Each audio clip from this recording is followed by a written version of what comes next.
Everybody, it is another Ludini Rock and Roll Circus Musicians Mastermind. We've got Joe Freeman, we've got Carrie J.K. on the line with us today, and we are going to be talking about moving fans, just getting them on that cart, and how do we maneuver all this stuff? How do we get them to go where we want to go? How do we get them onto our list? How do we move them maybe into our Facebook groups? From there, how does it look to get them to our stores, to our Spotify, to hit that PayPal button and give us some money? So this has to be a system, guys. This is not something that just automatically happens when you throw up a website or right, Carrie? You just put your music out, right? And you automatically, people just flock to it immediately, right? That just happens every day. No, it doesn't work that way. So, Joe Freeman is our sort of expert in creating these funnels, and all a funnel is just getting people from out here in the big world, then moving them in to the track that you want them on, be it your private Facebook group, your website, your email list. So Joe he's a kind of an expert on this. He's been doing something called ClickFunnels for a few years, and some of you guys out there know what ClickFunnels is. I talked to a musician last week after our show who says that he's been having great luck with ClickFunnels, but that's just one way of doing it. This isn't a ClickFunnels sales pitch. Although, Joe, you are an affiliate, right, for ClickFunnels? I am an affiliate and a certified partner. So if you guys get interested in that, Joe can definitely hook you up. Carrie and I will be throwing out the questions as we go along. So, grilling him pretty hard. We're going to keep you honest. No, we're kidding. All right, guys. So welcome. We've got Carrie. We've got Joe. Hey, so Joe, what is your, kind of initial idea on this concept here of, moving the folks into your to your stream?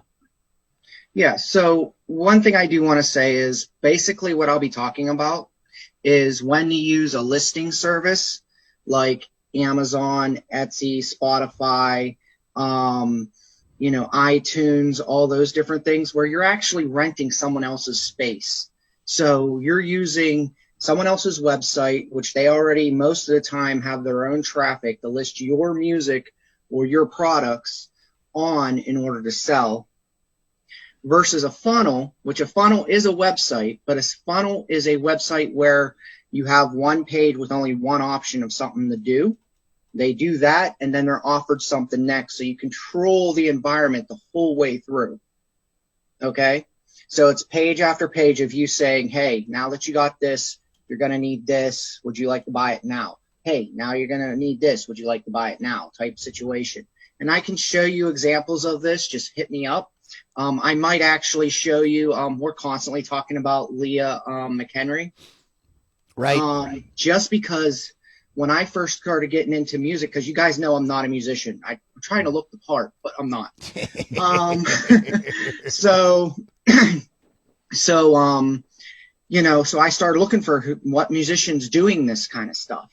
And she's doing the funnel, she's doing the website, she's doing the social, but and then a website, right? So the difference between a funnel and a website is a website, you usually have a menu of options. Usually have go here, you can do this, you can do that. It gives someone the availability to go somewhere, see that you're authentic, see what you're about, and look at all the different things you do in one place. Now, when you're driving traffic, that's not usually conclusive to getting that conversion. Right, because what happens is people go to your regular website and they start clicking all around and they forget that you're trying to they wanted to buy that shirt or that download or whatever. They start messing around. When we started long time ago, Carrie and I remembers this. I called that a fan capture sequence or a fan capture page, where you would create a page that did one thing and they could only do one thing on that page. And that was sort of like our entry into what I guess, Joe, you would consider a funnel. So if you guys have what I always told musicians was this, Joe, and you can sort of verify, confirm or deny, was that the regular website is kind of great for other people in the industry. If you want to show bloggers YouTubers, podcasters, etc., all the cool stuff you're doing and how you're involved in all the gigs and all the awesome photos and everything. But if you're trying to capture fans and bring them into some kind of sequence, you still have to have those capture pages or those lead generating pages, those funnel pages. Is that kind of what we're saying? So yes and no. Okay. Okay. So if I'm a fan and I see Lou either on the podcast or an event, or I happen to hear his music somewhere, and I want to know more, I'm not going to know where your funnels are to go through a specific funnel for a specific thing. Okay. Okay. I'm going to go to your website. And on your website, I'm going to be presented, or I should be presented, with everything that you do so I can choose what I want to see more of. Okay. Okay. So if I met you through your podcast and I want to see more of your podcast, I can go to your podcast. If I went to an event and I want to hear some of your music or buy a CD, I can go to your website. I can find your shop pretty quickly and buy a CD. So is this because the introduction has already been made at that point? It's because the introduction has already been made, and you're not being pre-framed with a specific thought before you go to the website, or at least you specifically don't know what that thought is. Okay? But on a funnel, you're normally either creating a YouTube post, a Facebook post, a Pinterest pin, running an ad on Pinterest, YouTube, Facebook, display ad, whatever you're doing. You're normally creating an ad. You're pre-framing them with a thought, which is usually a hook and a story and some kind of offer. So you've got to get their attention, tell a short story, present an offer, and get them to go to the next thing. Now, when they go to the next thing, it's a landing page, right? And on that landing page, once again, you're advancing on the initial offer, telling more of a story, putting some testimonials, creating some good faith, and then you're presenting an offer. So you're giving them one thing that they're going to do on that page, on a landing page. So you're controlling the entire journey from ad to page to page to page to up your cart value. Okay? So some people fight over, is a store like on Shopify better than a funnel? The reality is, if they go to a store, yes, they can pick multiple things and put them in their cart and la-di-do, but they have the control. You know what I mean? They're going to go there, they're going to find multiple things in the cart, and then they're going to pick them, and maybe they finish buying, maybe they don't. In a funnel, they're being pre-framed and convinced through pain points and desires and all the emotional triggers to buy that first thing, and then they're given something that then adds on top of that. So normally, if I offered someone a CD, okay, maybe the CD is on a specific topic, and there's a shirt that goes with it, or there's a figurine that goes with it, or there's another CD, right?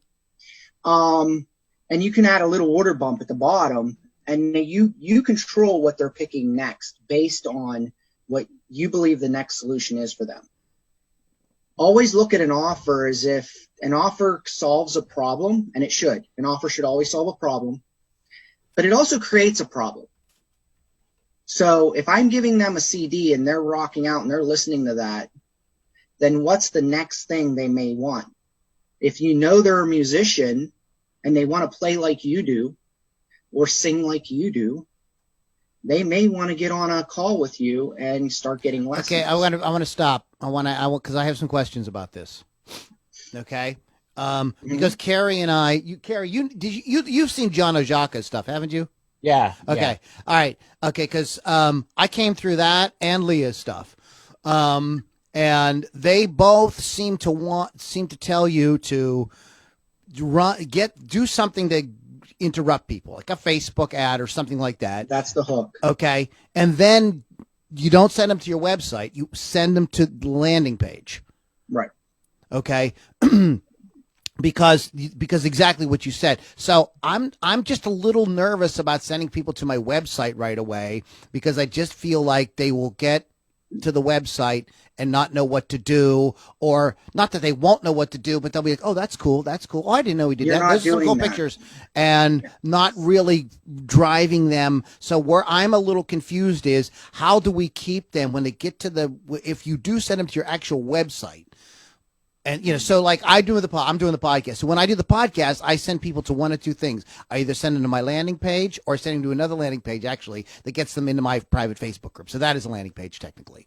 Actually. Yeah. So that actually is a landing page. So I don't even worry about my website, because if they're turned on by what I'm doing, then I want them to come right into my world. And then when they get into that group, they are going to learn all the other stuff. They're going to get the photos and the downloads and stuff like that. The other way I've done it before was to offer a free download or CD or something like that, or 2-for-1 offer or whatever. And that worked as well. How are we, if they go to the website, which my website was loulombardi.com, which I lost. Thank you. What's the name of that terrible website place? GoDaddy. They totally screwed me. When they would go there was like, I didn't feel like that was conducive to bringing them into my world. Controlling the discussion, I think, is what the phrase, which I like. Yeah. So I don't think you're, okay. So if you were to start with me from the very beginning, okay, you would not have had three websites. Okay. You would have one. All right. Okay. A website, like I said. Do you hear that, everybody? See, get with Joe right away, and you don't waste money and time building a bunch of websites and crap, and they'll do anything for you. I am never sending traffic to your website. Okay. Unless your website has a lead capture on the first page, which I suggest you do, but I still don't suggest you send paid traffic to your website. Okay. Because your website is it's a whole ecosystem of what you do, right, all in one place. Okay. It's for someone who they didn't see an ad. They didn't see a Facebook post. They weren't on your podcast. They maybe heard of you in an event, or a friend told them about you. It's just about authority and showing that you're credible. So you can on your website over here have a bunch of links to all the different things you do. And a lot of people cheat. A lot of people will take those links at the top of their site. Right. And instead of having them be multiple pages on their website, it'll be actually links to their funnels. Ooh, sneaky. It saves time and makes it a lot easier to switch things out. But it does lose some SEO credibility, just a little bit. Yeah. And also, if you don't know what you're doing with your funnel SEO. Okay, go ahead, Carrie had a question. And also things like that. You also got to think about the person who's clicked on that and then they realise what you're doing. How do they react to spotting you doing? Because that's not a very subtle dodge.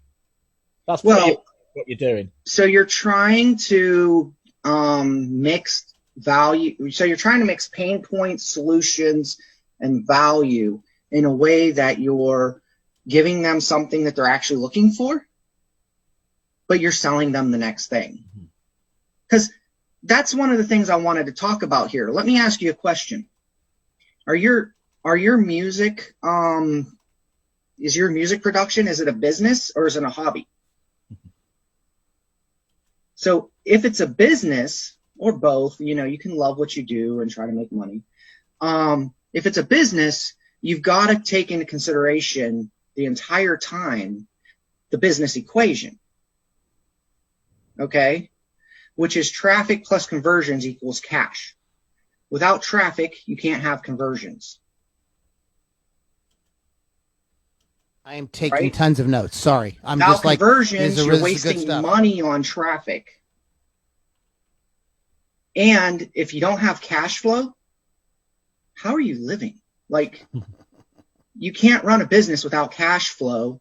You can't push your hobby or your business further without cash flow.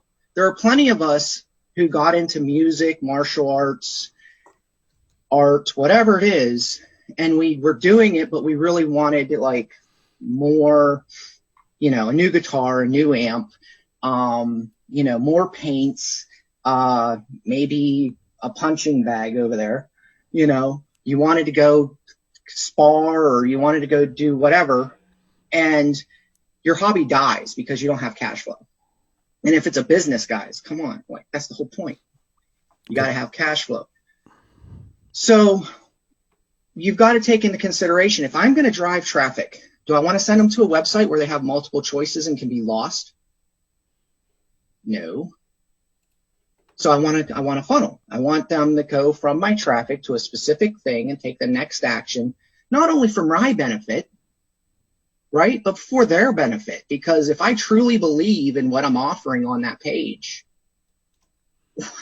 why am I not going to try to have that impact? Why am I not going to, try to make a difference in that person's life? Right? So I don't want to send them to an authority website where it's a bunch of stuff that I do. I want to send them to a page where it's one thing. That one thing is the one thing that the ad or the advertisement hooked them on in the first place, got their attention, told a short story, got them to come over, and now we know that they're interested. They raised their hand. They said, hey, let me see more. Yeah. Excellent. Okay. I love that. I put that in bold in the notes. So, traffic plus conversions equals money. That's like and we need simple. Sometimes you need a simple, even though there's a lot of steps in all that, you need that simple kind of mindset sometimes to just so keep yourself on track. I'm sorry. Go ahead, Joe. It's good stuff. Go ahead. And you were referencing this to you, Lou. So you kind of put yourself on a hot seat. I hope you don't mind. Here I go. I'm in trouble now. So you have 2 websites, for at least 4 or 5 funnels that you created, landing pages, all these social things going on. When I looked at your business, I wanted to use what you already had, but I also wanted to improve it. So right off the gate, I know people can want to go to the podcast. They can want to get into the inner circle. They can want to hear your music. And then you've got a lot of other things you've done in the past that we're going to be presenting in the future. So I had to think, do I recreate all these assets? Or do I try to use some of these assets? That's where the bot came in. Because it's a conversation, I can bring them in and say, hey, guys, Lou does all these things. Check out the podcast first. Get into the inner circle. And if you're in the inner circle, all these other things will come to light. You'll be in his environment, blah, blah, blah. So I tried to control the exposure by making the bot the first thing in your funnel. So it doesn't always have to be a landing page. It can be a bot. It can be be right. Bot. But I Carrie's smiling tricky. because Carrie loves bots. But I did something tricky, right? So yes, you did. So reality is, where do you want them to be, Lou? I want them to come to my inner circle because I feel like I can control the narrative, if you will, to use a current term, there. And I also don't have to try to reach the entire world. I can be there. We just get people in there, and then people can get to know, like, and trust me in that space.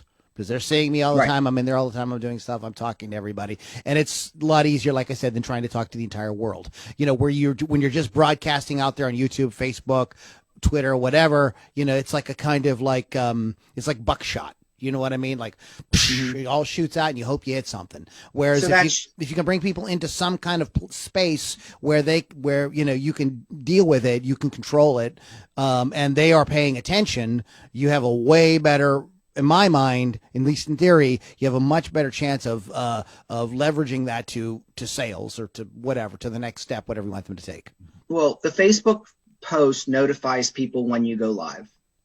You can create an event for your podcast for when you go live. It's the only place you can get your podcast live interactive with you and Lily V6. Right. So it notifies people whenever you do something, and they're in your environment. It creates camaraderie. We're not just about selling things, right? It's a community for rock and rollers. Yeah. Like, it actually brought the rock and roller in me out more. So it's pretty cool.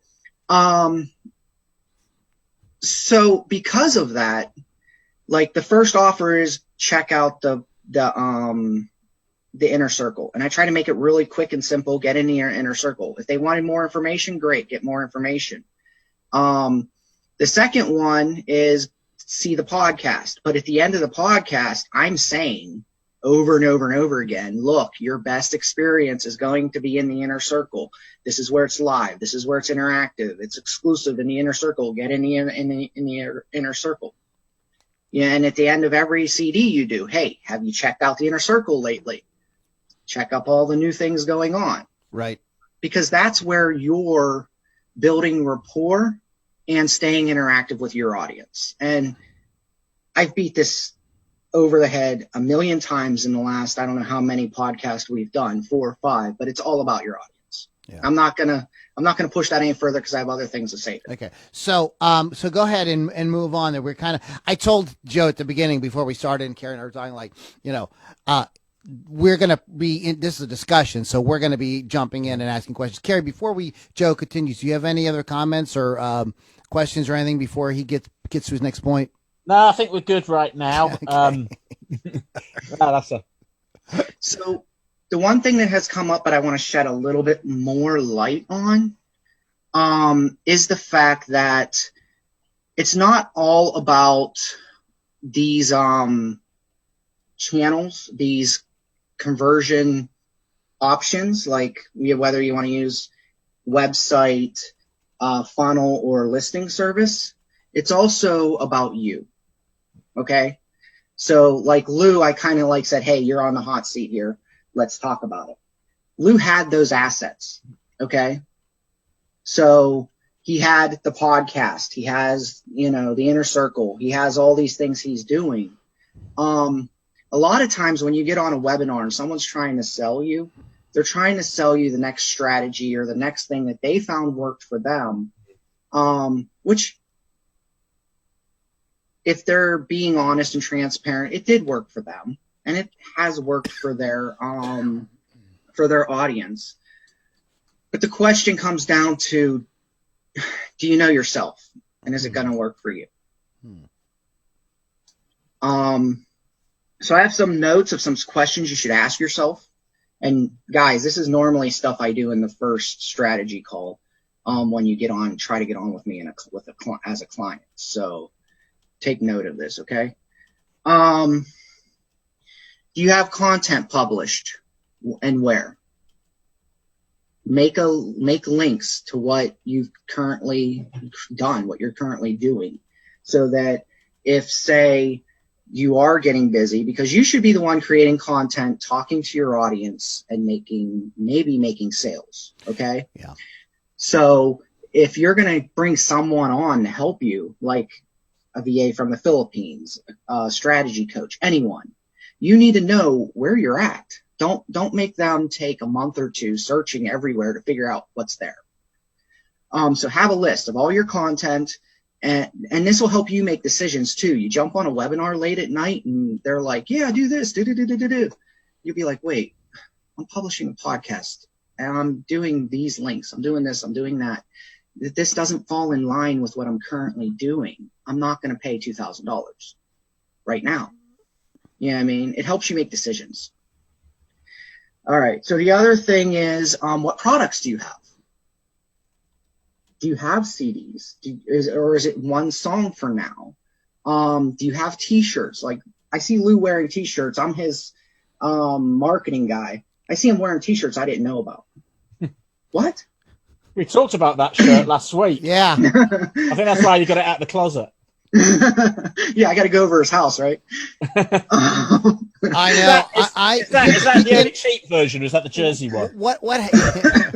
What people have going on sometimes, and as bad as I am with organization, I'm very disorganized. I'm a typical musician, and I'm not saying that's a good thing. I need to get more organized.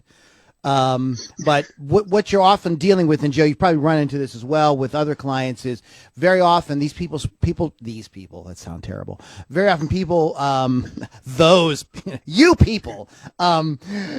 often people are like starting this business as they are doing something else. You know what I mean? And so they don't have, they're running around and I'm actually in a better position because I don't have a family. I know Carrie's has a family. You don't have any children. That was Carrie, the do you have next children? topic. I don't have children. You No. don't have children, okay? But that even so, if you got children, that compounds the whole situation even more. And so a lot of times people don't. And if you don't start out being organized and keeping lists like this, what ends up happening, it becomes like a freaking octopus, with all kind of arms and tentacles, and you don't know where everything is. And yes, I will admit, and thank God my VA in the Philippines did have a lot of that stuff. Access to. So sometimes like I'll forget like what our login is to this, whatever, and I'll be messaging him saying, Mike, how do I get in here? We tried, I had some of the stuff, but I was pretty much all over the place. I assume, Joe, that you saw, and I apologize, that you did see our DigiJam store. And these T-shirts are there and stuff like that. I did see that. So those there T-shirts, so these T-shirts are there. So I apologize if I did not point that out. But you're making a very good point of like keeping lists and you can get Evernote, which is free, and you can just create notebooks on. Here's everything I have in my store. Here's all the links to all my different pages. Here's all my social medias. And then you have it organized. Don't be like me. You just want to keep links of everything you have currently now that might be that your audience may want in the future. Okay, so that you know where you're at. Like you shouldn't be talking about creating a Shopify store if you have one album and maybe one T-shirt. You know what I mean? Right. A Shopify store, you want to have multiple products available because that's the whole idea is they're going to a Shopify store with multiple products where they can surf around and choose what they want to buy. Like if you have one CD and one T-shirt, you can easily put that into a landing page with a little cart. Maybe add the T-shirt as an order bump if you want. You know what I mean? So you wouldn't even be having a conversation as a musician with me about a website per se. If right now you're like, Joe, I have a CD, I have one T-shirt, I'm going out and doing events. Do I need a website? No, you don't. All you need is, maybe a little landing page to sell your CD and your T-shirt while you're out at the events to push all your social media to. And then maybe you want to create a small funnel to like highlight yourself as a band and really like a media funnel in order to get more events and more gigs. Okay. So I'm not saying this to tell people you're doing anything wrong. I'm trying to empower you all. Well, you want to put the proper procedure together with the proper amount of content, product, and everything. So there's no sense like it's just common sense. A lot of times we get all excited because we watch a webinar or YouTube video. And we run out. I want to start a Shopify store. Or I want to do, you know what I mean? So you're saying like use some, if you only have a few things, that stuff can be easily managed through, a page on your website and PayPal and a couple of things and stuff like that. Yeah. And for you guys, it might come down to a collective, right? So, would you say, well, Carrie said something. Would you say, Carrie? I was going to say the other thing, if you do your Shopify store, you've kind of opened a can of worms because then now you've got to do returns regulations, you've got to do tax, you've got to do all the stuff about running a shop, even though you've got two products. You've put a whole lot of work on your table for not much return. Right, exactly. Yeah. So we've been talking a little bit about products and something, and we're going to get into that in future podcasts about that, but that's well said for now. Good, Joe. I'm sorry. We're like I said, guys. We're not trying to step all over Joe. I always said at the beginning, this is a discussion, so it's not like we don't want Joe to kind of just like be presenting like kind of a webinar. It's an interactive thing. We're trying to think of questions you guys might ask as well to keep it lively. Go ahead. No, and I appreciate that because it's actually making it easier and lighter for me. And I'm going to try to get through the stuff about like you as a musician. Pretty quickly now because I've got to get to the actual platforms themselves. So the other thing you want to consider is your time because like Carrie just said, everything that you create in your business is going to add another level of complexity to your business, which is it is going to take away from your music. Okay. So you want to think about how much time do I have? Like me, when I quit my job and started working from home, I had family, I had this, I had that I didn't estimate into like what time I would have, like Lou was talking about. Money can help you do things quicker. So like if I want to have a Shopify store, a funnel, and I want to be listed on every listing service because I want my music to be like in front of everybody, then chances are, unless you have a lot of skills, which is the next thing, and a lot of time, you're going to have to pay someone to do these things. Okay? So then it comes down to skills, you know. One, be honest with you about your skills as a musician. Be honest with yourself about your skills as a marketer, because whether you're an artist, a musician, a coach, whatever you're doing, we all need to learn some level of marketing or have someone in our back pocket who knows a little more than us in marketing. Hopefully a lot more than us in marketing, right? You know, who can you partnership with? Sometimes you don't have to pay people. Sometimes people will partner with you because there's a trade, there's value there.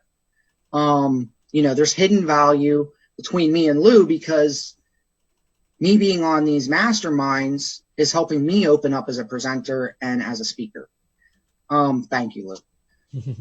Real quick, you mentioned something about learning. Whether you're going to outsource or not, still learn, because this will help you pick up on who's full of BS. If you're trying to hire somebody who doesn't, you'll be able to pick up very quickly. I'm having a situation with somebody right now in my other business who doesn't know what they're doing, and we had hired them. We're under a contract, and I'm frustrated.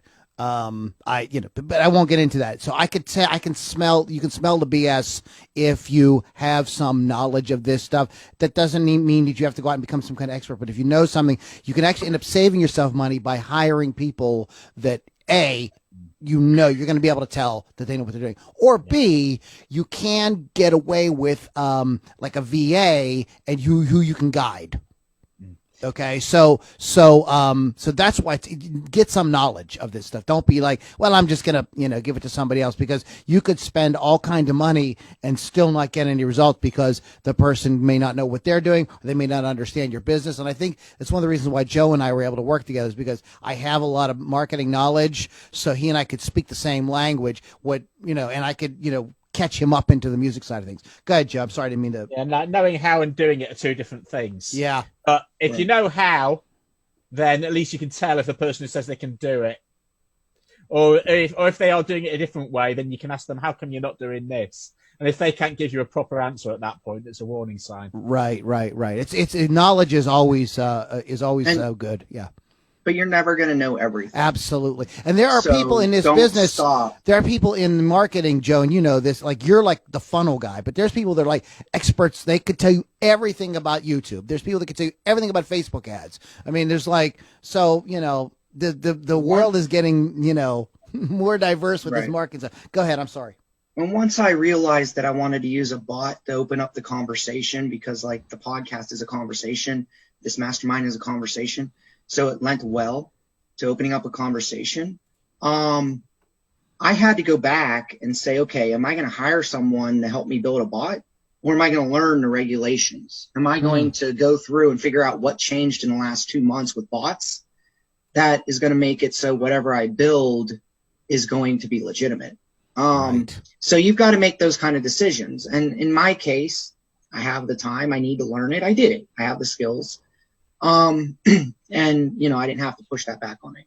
So authority and credibility. Sometimes you have a network of people and you have authority. You have an audience, especially if you have an email list. Guys, build an email list. That's the other thing we beat on every podcast. So take these things and your personality traits, right? I didn't like being on things like this. I was scared. And for the longest time, that stopped me. I mean, it took time for me to build up confidence to do it. But I needed to recognize that from the beginning and like start writing or doing something else I was comfortable with in order to build my business. So I'm saying just know yourself. Like if nothing else comes from being a musician, okay, and if nothing else comes from being an entrepreneur, it should be the biggest empowerment and self-improvement thing you've ever did in your life. And that, I'm going to get off that soapbox, but it's true. Like, know yourself. Okay, so let's actually get into the meat and potatoes of what we're here for. So if I'm on a listing service, and that's what I'm calling it, either a listing service or a listing network. Now, I'm going to be honest with you. I've known people to build $1 million businesses with listing services and listing networks. I know a guy who used a site to create a $5 million general contracting business. I know people who used Amazon through FBA to build e-commerce businesses. When you do that, if you take in consideration the business equation, traffic plus conversions equal cash, okay? The listing network provides traffic. It's not traffic you control, and they put regulations on you because it's one where they're listing things and it's their traffic, so it's their brand identity and it's slipping from me right now, but their credibility that's on the line. So they are going to control you, okay, but they will provide a certain level of traffic. The problem with that traffic, okay, so there's pros. You're getting free traffic. You don't have to know how to get traffic. The problem with that traffic is, one, it's regulated by them. And two, you're probably on there with a bunch of your competitors. Like, if you're listing music, then you probably are surrounded by CDs of other people's music who are similar to you, unless you've really carved out a niche. Okay? And so, like, your conversions are getting lost. So they're providing you traffic, but your conversions, and you're getting free conversions, but your conversions are getting, some of your conversions are depleting. And then, cash-wise, they're usually taking either upfront through a subscription or on the back end from the profits, they're taking X amount of your revenues. So when you're pricing your products, you've got to consider, one, can I be competitive with my competition on this service? And two, am I going to be profitable? Most of the time, most entrepreneurs, musicians, I can pull up Leah's, her CDs are selling for $12.99 on Amazon. But if you look at her funnels or her store, they're not selling for $12.99 because she's trying to be competitive on Amazon, and she knows that people are flipping through real quick, looking at things. She wants them to impulse buy or at least see her brand so that later on when they see her brand again, they may buy. Or they may go to her website, look at everything she does. That's when a website is important, right? Okay. Look at everything she does and be like, hey, I want this CD. Well, that shirt's cool. Well, maybe they don't like any of that. Maybe they're like, hey, dragon boots, man. That's awesome. You know what I mean? So a listing service, I would say, is for the person just starting out to get exposure, make some sales, and build their skills higher. Get themselves to a point where they can afford a funnel or a website. It's no different, guys, than, if you started teaching guitar lessons, or Carrie teaches voice lessons or piano lessons, and maybe you start out at a music store or one of these like private music schools, but you want to build your business. So you start there and you find ways to kind of maybe get students interested in some of the other stuff you're doing. Maybe they join today you could bring again, private Facebook group, hate to harp on that, or whatever. You do. So you could start, and I did them many times. I started offering like lessons on Sundays. The place wasn't open on Sundays, so I was able to kind of like move people around and build my own teaching business. I was very successful at it in the '90s. But I started out small. I took with a little bit of, and even it's like no different than the guy that has the brick and mortar, or the office that he's renting, somewhere. He starts with, himself. As he gets some money, he's able to hire, a secretary. Then that enables him to go out and generate more business. He can bring on somebody else to, Joe, you understand. We all understand this is how business works. So this gives you an opportunity, if I may sort of summarize what you're saying, to kind of scale from a place of, hey, I don't got a lot of money to get started, but these people can sell my stuff and I can get a little bit of momentum with a little bit of cash flow coming. Joe's nodding in the affirmative. And it's helping you, right? So it's not only helping you get a little money and helping you get some market recognition. So it's helping your audience kind of know who, building your audience and get to know who you are.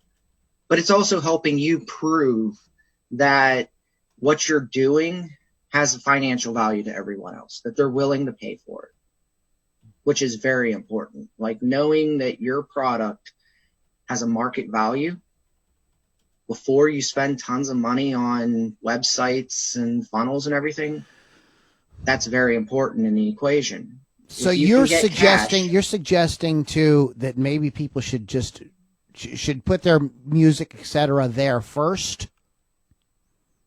Is that what you're saying? Yeah. Okay. I am. To be honest with you, I am. Because you don't have as much barrier to entry, right? So it's the path of least resistance that you can get in, list your music, try to make some sales, and get some exposure. So how would you try to But I'm not saying, what I am not saying, though, is that if you're putting something on a listing service, that's your only move and that you don't advance. Okay. Because, and the reason why I'm saying this is I just said you're on there with how many other people. You don't know what kind of traffic your product's getting. Right. Okay? You don't know why they're not choosing you. So if you're 100% like, this is my business, then you're not just going to do a listing service. There's no one versus the other, even though that's what we titled this. Okay. It's where do I start? How do I start the quickest and start making the most momentum? And then where do I go from there? Okay. And then where do I go from there? So what would you suggest, because we're kind of running out of time. What would you suggest should be the order of things? So that's why I'm doing this in this order, because the next thing is a funnel. Mm-hmm. And the reason why I believe that is because usually what I try to do with a funnel is find something that's higher value. So I start doing my offer stacking, right? So like I talked earlier, you may do a CD with, a signed CD versus, you may do a CD with like a video, with like a shirt, with these things. Like normally I do this for coaches, so it's a lot easier to get that cart value higher, because I can then get them to pay for higher value things, right. Which is why I pushed Lou into going back into his lessons or doing coaching. So with a funnel, what I'm doing is I'm saying, okay, this is my traffic. So I own this traffic coming in. I'm building an email list, and this is now my audience, my traffic. Okay? So if you're listing your music on Amazon, Spotify, blah, blah, blah, blah, blah, blah, blah, your next move is a funnel. And take the assets you have now to build a funnel to own your own traffic and own your own audience. Makes sense, right? And the profit's usually higher. I mean, yes, you have to watch those numbers. You have to watch how much you're paying for the traffic to come into the funnel and what your profitability of the product, the back end is, which is why we like to mix. And I don't know if you're doing this, Carrie, but we like to mix physical products with digital products. Mm-hmm. Yeah, And we've if they had buy one, we've had and if they Carrie buy and I one talked physical about that, product, if they buy one physical product, you're already paying for shipping. Get them to buy another. Yeah. Okay. Would So you then like? we get to the, That's the would you like fries with that? yeah. So then we get to the website. All right. You need the website in case someone they don't know where to go. They want to know more about you. Right? So you need the website, but you need the website once you start getting a grip. When you start climbing and you're like, oh, there's someone beside me. You know what I mean? And you start building momentum, you're like, okay, now I'm going to start getting people talking about me, and I need a website. And guys, websites, unless you're doing a blog, which we'll talk about in a minute, websites don't have to be super complicated. They don't have to be 5, 6, 7, 10, 20 pages. And they don't actually have to be just a website. You can turn your website into its own version of a funnel. And you can have a website with just 2 pages. You can have a website, even if it's a blog, with just 2 pages. A landing page, like the home page, and the blog. And all your other business can be a funnel if you want. It really depends on you, right? Are you a writer? Are you going to want to write? Is a blog even part of the conversation? Are you a person who does videos? Are you a person who creates just music? Or maybe you have an artist in your band. If you have an artist in your band, start having them share their art if it's relative to your band. So there's a lot to consider here. There's not one solution for anyone. Does this all make sense? I'd love to get you two's feedback. I know I've been Carrie, I've been kind of jumping in. Like, you got something you want to ask or add? No. Oh, or good. if you disagree with something, say it. I mean, this is tell me. I'm just looking at what I've done here. Just looking back at my notes. You covered most things. We're getting this whole thing about platforms. Obviously, we've been having all sorts of trouble with Etsy lately. And it all comes back. That's another thing. If with Etsy, if it's your only resource, and they drop you, just like you were talking about Facebook weeks ago. Yeah, and I know a lot of people where that's happened. I mean, one of the problems is that Etsy was a platform that was set up by people who couldn't run a business any other way, and it was a great outlet for them. And now this guy's come in and decided, no, now we're going to run it exactly the same way as a sweatshop in China does, and if it doesn't, then fuck you.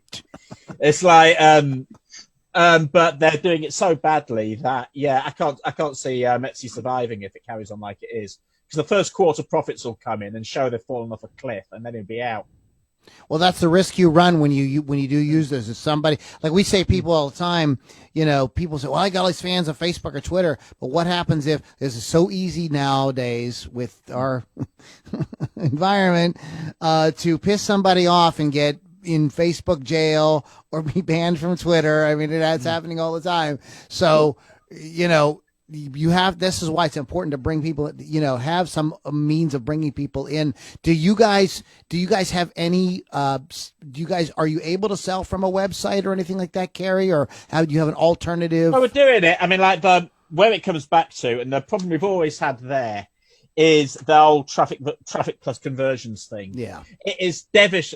It is, and it's exactly what you've said there about when you use a listing service, then that's the traffic taken care of. It's there on that site. Right.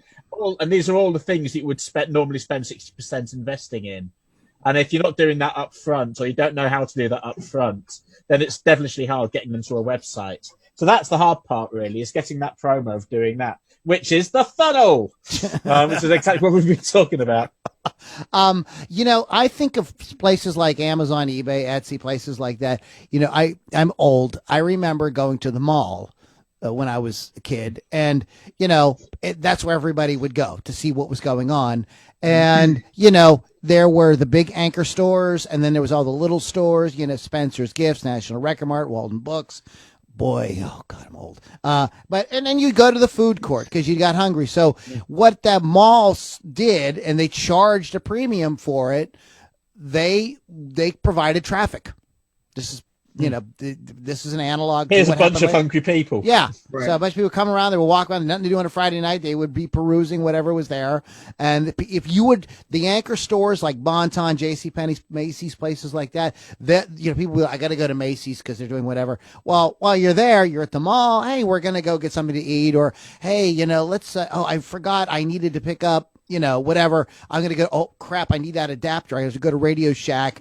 Oh, somebody wants a CD. Let's run to National Record Mart or whatever. So they would all benefit. Those smaller stores would benefit from these anchor stores and from being in the mall altogether. That's the value that you get from places like Amazon, eBay, etc. What happened with the same thing would happen in the mall, though? They priced themselves out of existence. Became too expensive, and even little stores and stuff like that could not survive on it. So they changed the rules, and it ended up hurting a lot of those businesses. Back then, there was no alternative. With it being virtual, there are some ways you can do stuff. I was going to ask you, Carrie, do you guys have, because Joe, and we all know this, and I'll just say, in case people are listening don't know this, the easiest people to sell to are the people who've already bought from you, right? Right. And it's that in my auto business, once we got a customer, as long as we were good with them, they'll come back for more stuff. So what are you doing, Carrie? Do you guys have a like a list of people that have bought from you that you can kind of go back to and reach out to? And we can do things. They do need to opt into mailing lists. That's important. Right. Otherwise, you will piss people off if they don't, and you send them stuff. The thing that people do, even when they weren't meant to on eBay and the rest of them, is in the parcel there would be a compliment slip saying, "Hey, thanks for your order. We really appreciate it." Now, if you go to our website, then you will get a 10% off your next order. Now, of course, officially, the platforms do not want you doing this because it's taking traffic away from them. Right. Right. But It's their that traffic. piece of paper is in the parcel. They do not see the parcel. The customer is not going to tell the platform about the slip of paper that's in the parcel. Yeah. So the platform can go suck. That little piece of paper has been driving traffic to your website. It is not a mailing list. That is true. It is, but it is one way of getting that traffic into. Is there a way? Now, I was going to ask Joe this. I'm going to ask you because I'm really. I don't not familiar with these services. Like in terms of, I've bought off of them, but I'm not familiar with like selling on them. Is there a way? Do you get their email address when they buy from you or not? Most of the time, no. So the traffic that you send to Amazon or eBay or one of those, it's their traffic. And you're not actually sending it. The traffic that they have that's going to buy your product is their traffic. They don't want you remarketing and reselling to them, most of them. You got to check the regulations of the listing service because I don't want to, and this changes for some of them. So I don't want to say that it's never yours. Sometimes when you buy, you can then have them as yours once they buy. So check your listing service, make sure you know what their rules, what their regulations, what you're allowed to do and not to do. And Carrie, I've seen people put little like stickers on the bottom of the product just to hide the fact that they were trying to get you to go to their website or their funnel after you purchase. And I've seen them do things like give something away free on that sticker just to get you into their funnel. So there's tricks, but if you get caught, then it is that a listing service's right to kick you off. Yeah. Well, I suppose the ideal thing is to get to the point where if they kick you off, they can do their worst because by that point you've got your website going. Right.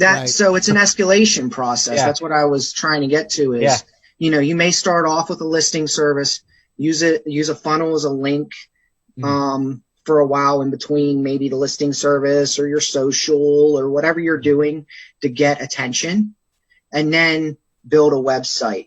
So then the more assets you have over time, the bigger business you have. And the more assets you have over time and the more traffic you have over time, the seeing your products and get to knowing your products, going from unaware to aware to a buyer, to a repeat buyer, to a raving fan. Okay. The bigger your business gets. And if one of those assets starts to fall for some reason, you have the others to keep going. And Right. most of the time, if one of those assets starts to fall, you'll notice if you're watching your metrics, one of those will shift upwards. Okay? So always think about, who am I? Where am I at? What's my path of least resistance right now?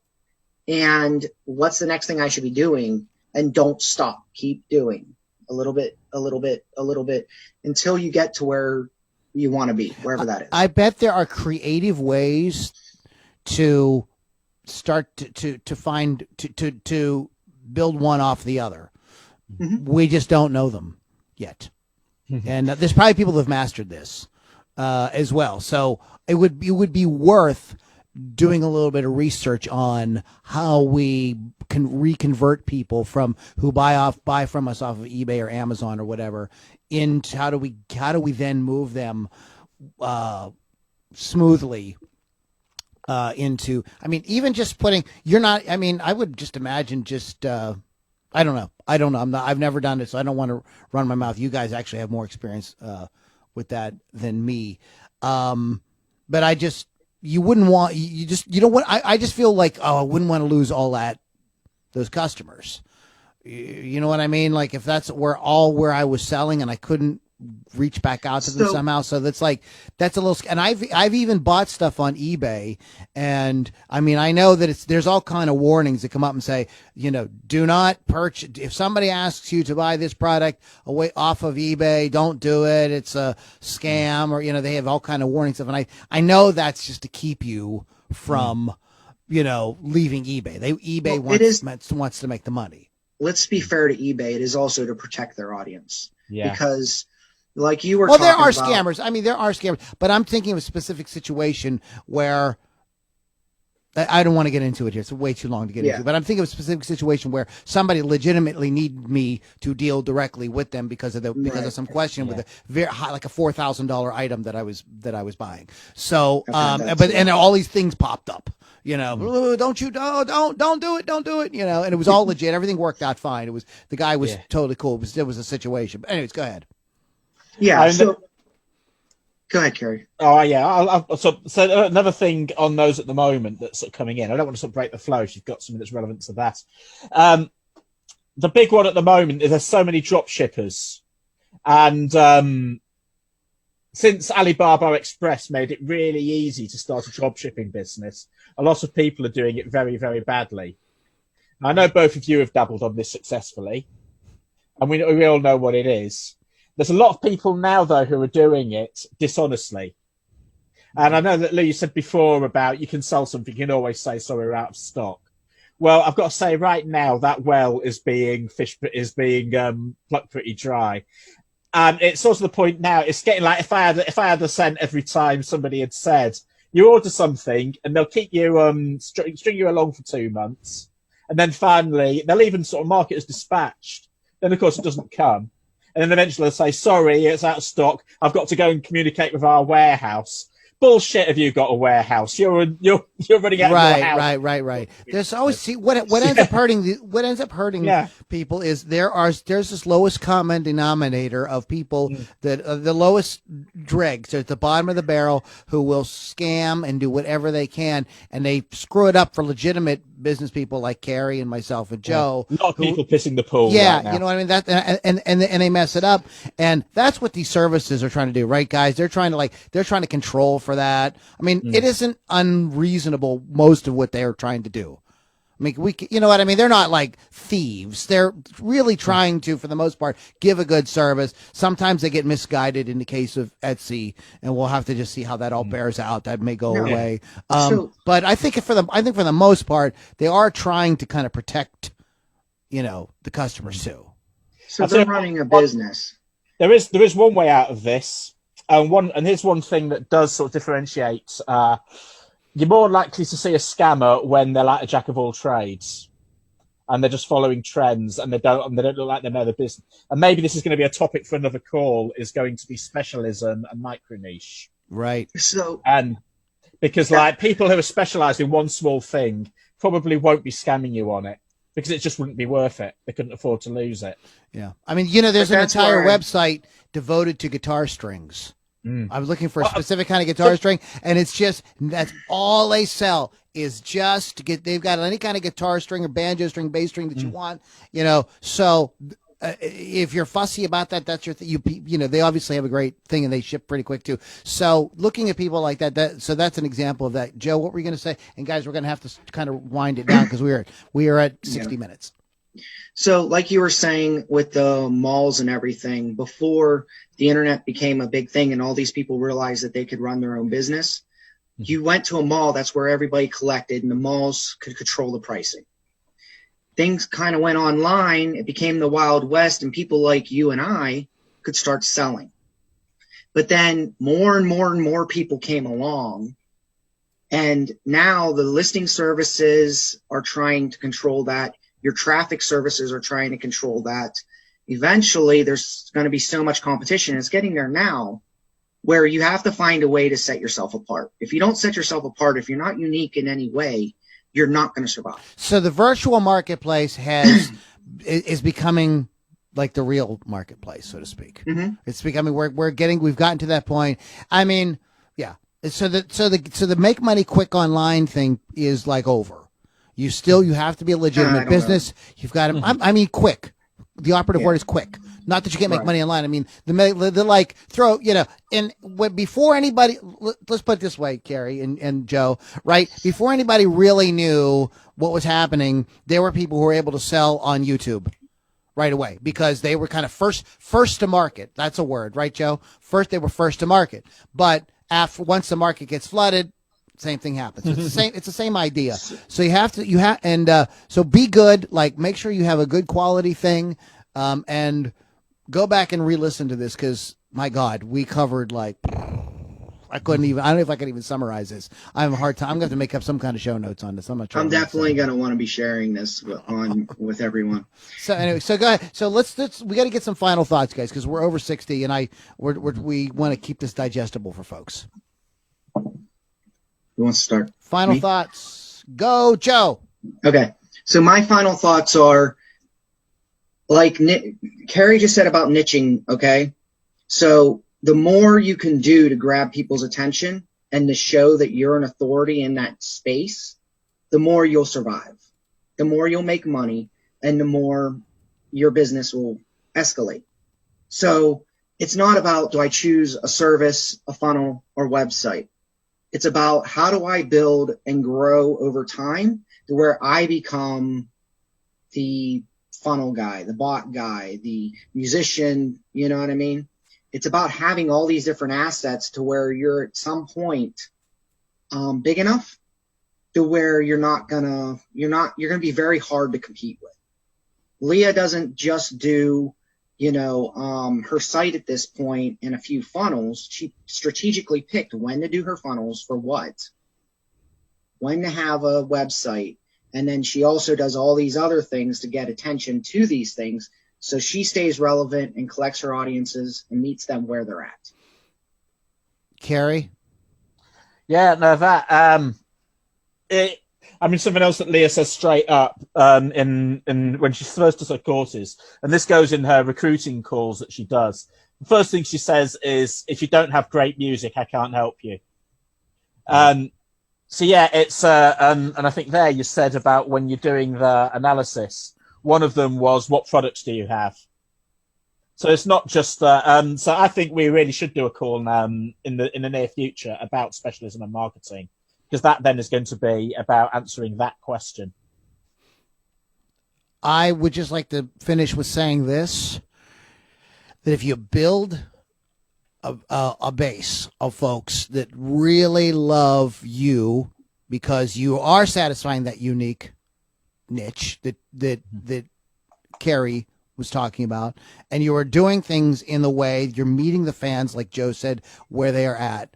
I think if you have that group of people around you already, then moving them into spending money with you, they're going to want to spend more money more often. So I would say to concentrate on building that list. If you can find some way to maybe, put some money aside to get your business started, or to use whatever other resources you think you may have lying around to kind of get this thing going, I would say get that ravenous audience in place. Get those people like talking, enjoying, and loving, wanting the next thing. Because then when you hold out that CD, that download, that ebook, that video, that T-shirt, those dragon boots, whatever, you're going to have people who are like, yes, take my money, because they're enjoying it. They're loving what's going on. And they're going to be much more like, I'm not saying they're going to guaranteed, because nothing's guaranteed, but they're going to be much more likely to want to share their money with you. And Carrie wants to contradict me. I can see. I have one. Jumping. No, I don't. I want to agree with you. But one last analogy. You already got your last word in. You're cheating. This is the last one. But just a little thought experiment now. Forget in your mind there is one place where you go to get takeout or go to get something to eat. Everybody has that one place that they would cross the country to eat at. Think about that. Now, how many things are on the menu in that place? I'll bet that whichever one you picked had one or two things on that menu that shit hot. It wasn't somewhere that did everything. Right. Good point. All right. Great closing comments. Joe, plug your website and your business real quick. Yeah. So it's Orange Tree Marketing, and I pretty much talked about everything I do. Anything from a bot to a funnel to a basic website, primarily concentrating on the bot or funnel.